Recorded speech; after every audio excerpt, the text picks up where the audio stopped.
It's about 7:45 right now. We're working our way back down. We're on a four-wheel drive trail. It's a pretty nasty road. It doesn't get used very much by traffic, but so far we've only been out here for a couple hours, and within the first 30 minutes of daylight we already spotted 4 bucks. One which was a very nice 3x3 with eye guards, forked horn, 2 forked horns and a spike, and then a black bear also. A few doe. It's been really good. This spot has always been good. Like I said, I've killed probably 4 or 5 bucks in this area over the years. It's really good habitat, but really hard to bow hunt. Right now we're gonna back out. We're not gonna pressure these bucks anymore. They went down. We're not gonna chase them. I tried to come in from the lower side, but there's just too much deadfall that I couldn't get in there. So we're gonna back out and hit a different spot, and we'll let these bucks calm down, and we'll try again in the evening and possibly tomorrow.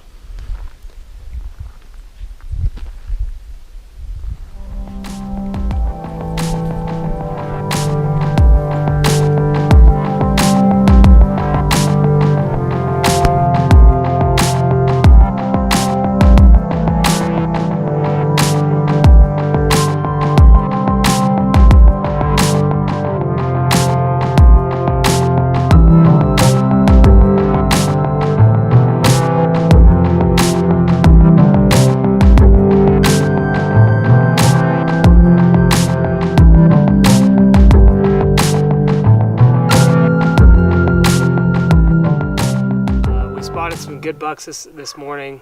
Nice 3x3, possibly 4x3. We didn't get a whole lot of time to look at him, but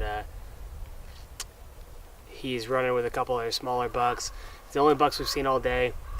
The problem we had this morning was the winds blowing down into the valley where they were at, so we kind of pushed them down and out. We left them alone after that, let them do their own thing. We're going to head back up there this evening and sit across the ridge and see if we can glass them back up, and hopefully they'll come back into the spot that we saw them. Super hard hunting up here. It's not a whole lot of spot and stock opportunity. It's kind of, you either get the ambush or you kind of jump them as you go. But that's what we're working with. Overall, it's been a decent day. Saw 4 bucks, 1 bear, and probably almost a dozen doe. And we just spotted a black bear up there. He is got a really nice brown coat to him, pretty good size to him, and I've got a bear tag, so change of plans. We don't think the bucks are going to come back in, so I'm going to go after this bear.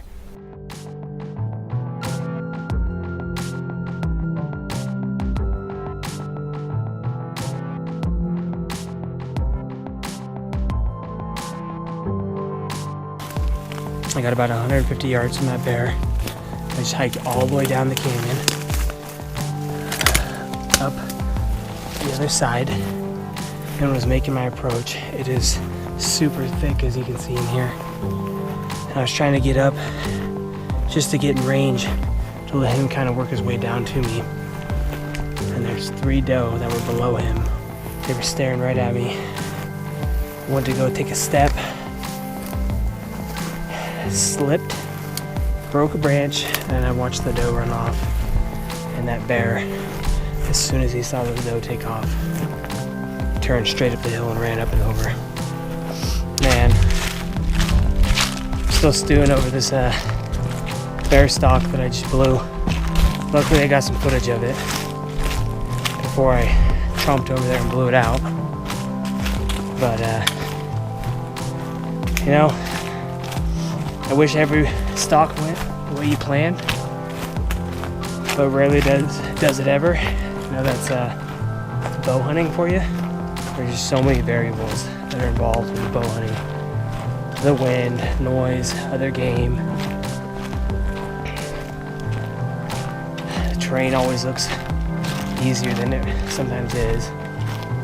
From over there it didn't look that thick, but you get into it and it's probably doomed for failure from the beginning, trying to come in from the bottom like that. Lesson learned again.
Possibly have some good news. I think I might have just shot my first buck with my bow.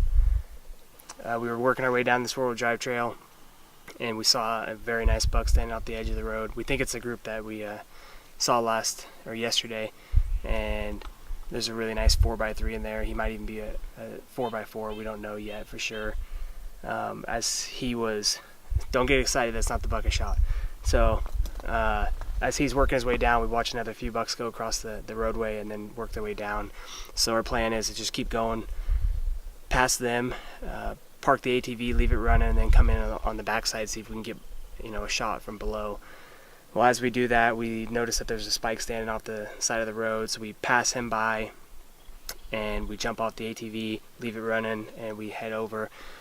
We're watching the spike, we're trying to work our way further down, and then the spike turns and he ends up being a forked horn. So I told myself I was going to get the first legal buck that I had a chance at. I was going to take the shot. I ranged him at 60 yards. He quartered away and started walking away. He turned and came back. I estimated about 65 at that point. He went broadside in between gave me a narrow window between two trees. I released. The arrow looked like it went right to its mark. Heard it hit a tree behind, so I think I got a full pass through. He made his way about 30-40 feet down, real slow, like he was getting kind of weak, and then went out of my sight and heard a crash, and I have not seen him since. It's been about probably 20 to 30 minutes now since I shot him. So we're gonna go over and check and see if we got a dead buck. He's legal, and he's definitely the smallest buck I've ever shot and probably will ever shoot. So we're gonna go over and see if we can find him. Just located my arrow, which I honestly don't even know how he found it, because you come over and it blends in very well, and all you can see is the vein. But there's the arrow.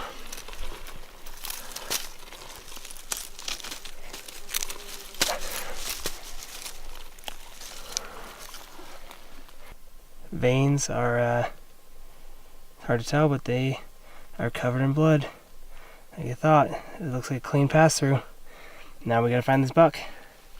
He didn't go far, 30-40 yards, so well, we found blood, and this buck is definitely dead. There is blood everywhere.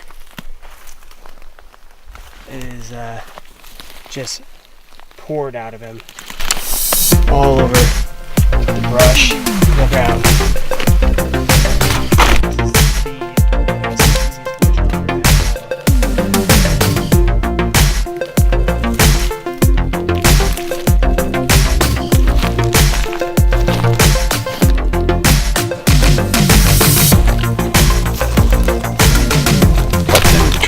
We found him.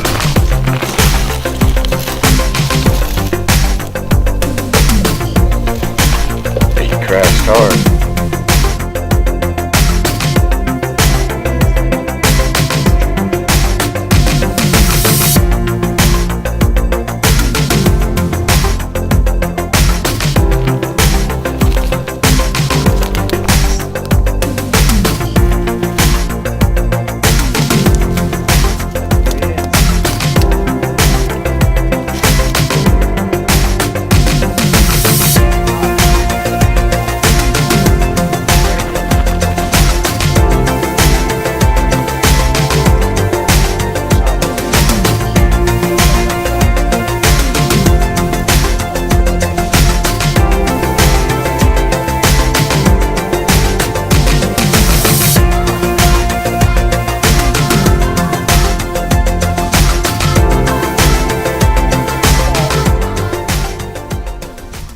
But he's a fork.